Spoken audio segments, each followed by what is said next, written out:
Bonjour. My name is Dominic Barton. I'm the Canadian ambassador to China.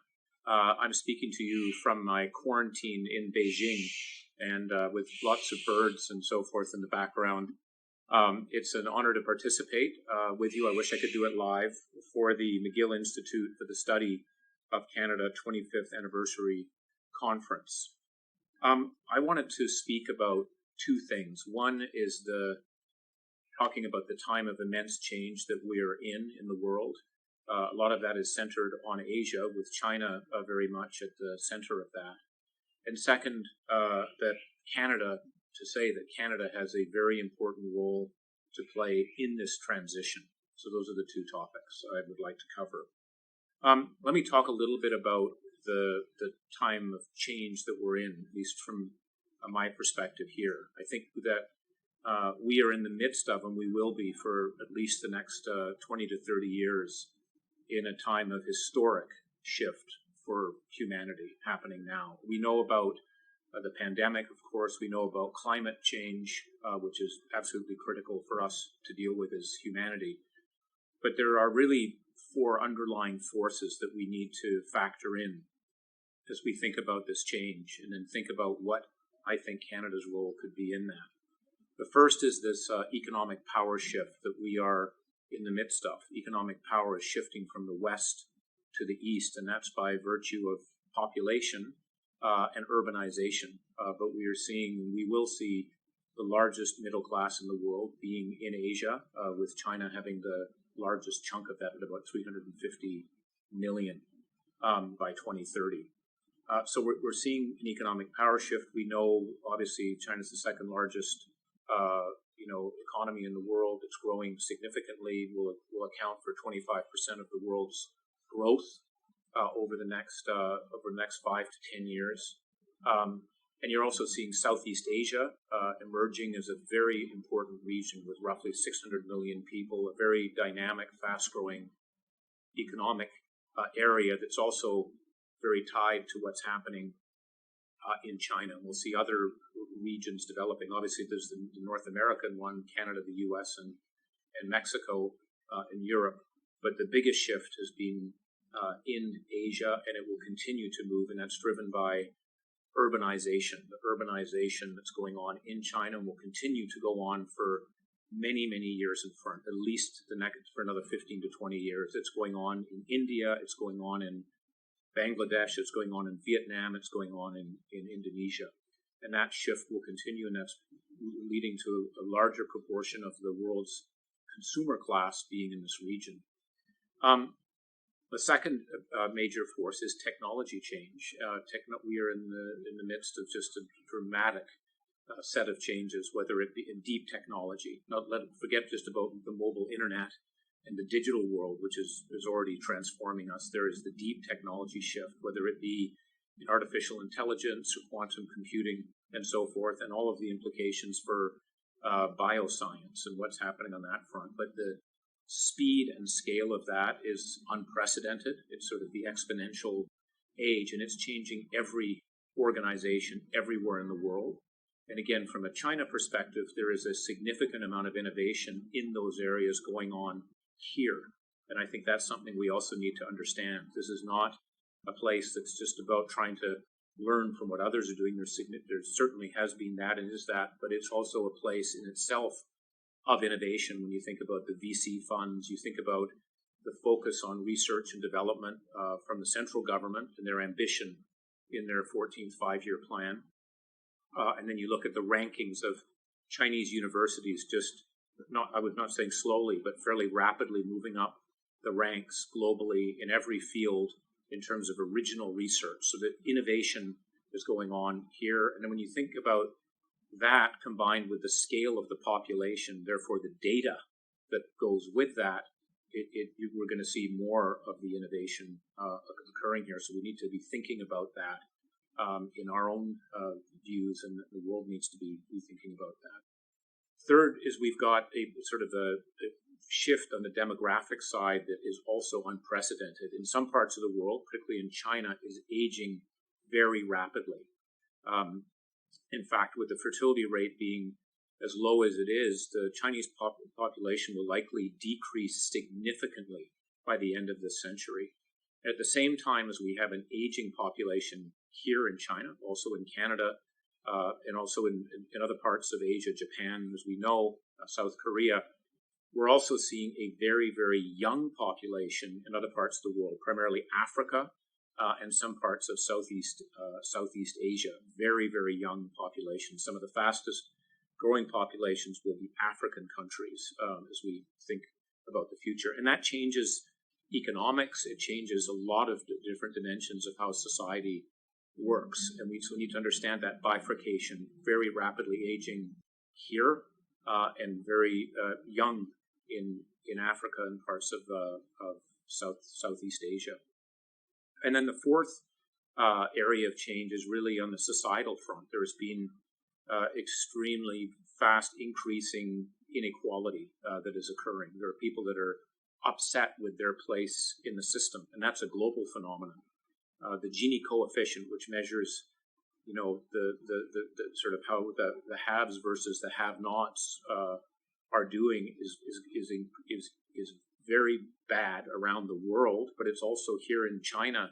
It has been increasing, and there's policy moves here to try and deal with that. This recent policy shift on common prosperity to deal with that, because they see the consequences of what's happening in other parts of the world. But it is a global phenomenon, also very much a phenomenon here that we're dealing with. So these are just four. There's other forces as well that are roiling the world. I think that they will create, in some dimensions, opportunities for people, but they're also going to create a lot of challenges. And we know the biggest challenges are on the climate side, where there is a lot that has to be done. China has set very ambitious targets for 2030 and 2060, but also is the single largest contributor, if you will, to greenhouse gases. And that's going to, how they can shift from coal to more renewable energy needs is going to be a very important part of their success if they're going to be successful in their transition on the climate side. And they're determined to do it, but it's a huge amount of resources will be required. I think on the order of $2.5 trillion a year on the energy transition. And then we have the pandemic that we're still living through. We are in a global world. Coronavirus doesn't really care what political system you're part of or how old you are or whatever. It affects, same with carbon dioxide. So we have some huge challenges. We have a huge amount of change, and a lot of that change is being driven by what's happening here. So we need to have a better understanding of what's happening here and have a better ability to try and influence what's happening here. And that gets to my second point, which is let's think about Canada's role in this world.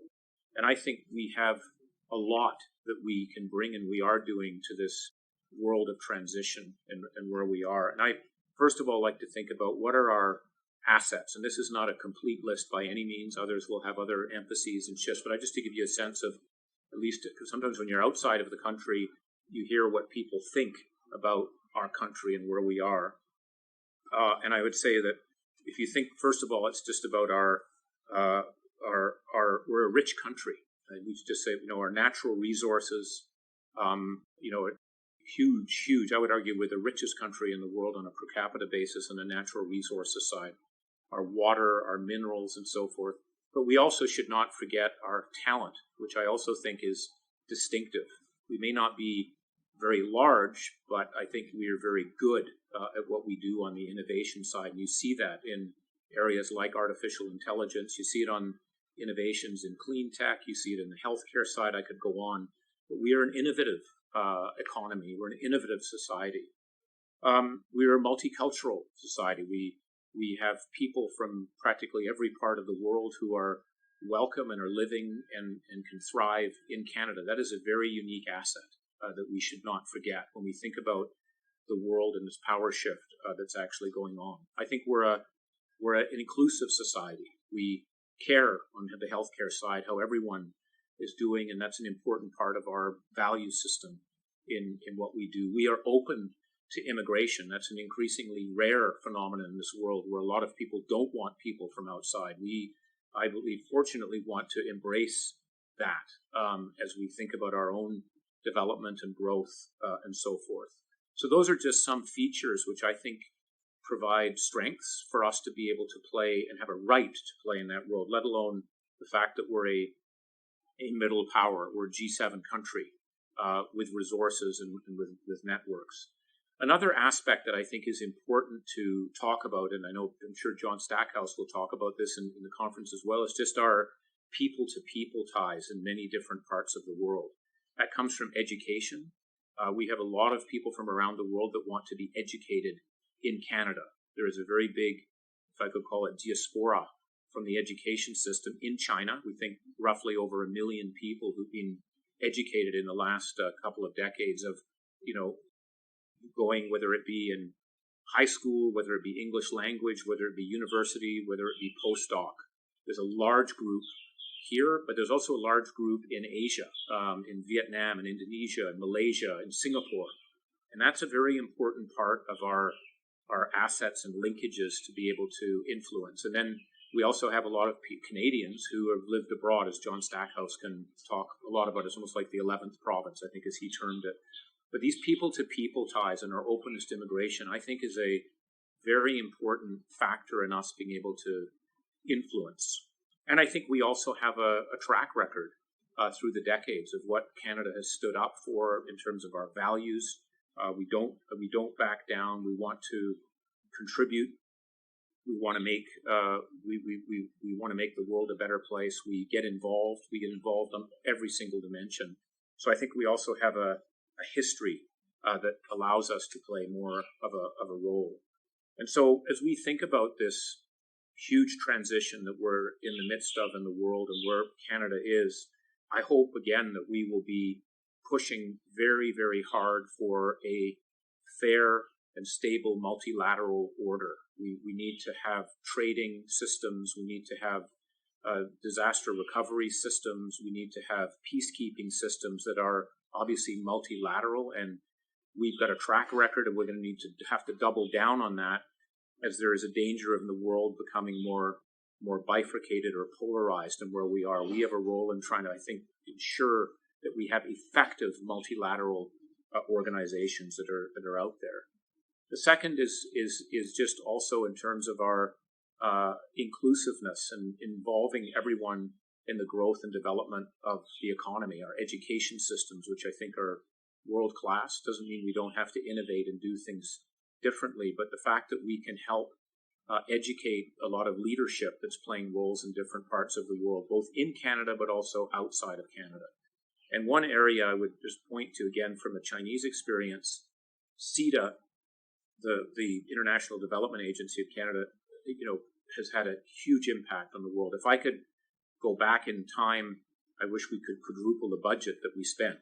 I was just a kid then, but I think that the impact of that in terms of results, how we helped improve systems, whether it be in agriculture, whether it be in legal systems, whether it be in the development of civil society, have had a very big impact. But it's also the relationships that were built through that last over time. And we've done that around the world, in Africa, we've done it in Southeast Asia, we've done it in China. Though that role, I think, is a very important one that we continue to do, that we're involved, and we think about how we involve others in playing roles in the world. A third on climate change. This is an area that we feel very, very strongly about as a country. It is if not the issue, one of the absolute critical issues of our time that we have to deal with. So helping to set the ambition, the standards, providing the innovation, working with others to be able to drive that is important. The one area that stayed linked through our very difficult bilateral situation, which we still have, is on the environment front, because there's a long-standing cooperation to try and help improve, and we have to, I think, look for the areas where it's in our interest and everyone's interest. We coexist to be able to drive things forward. But climate is one where I think we have a lot of technical know-how. We have the standards, and we also have the leadership that's committed to be able to drive it.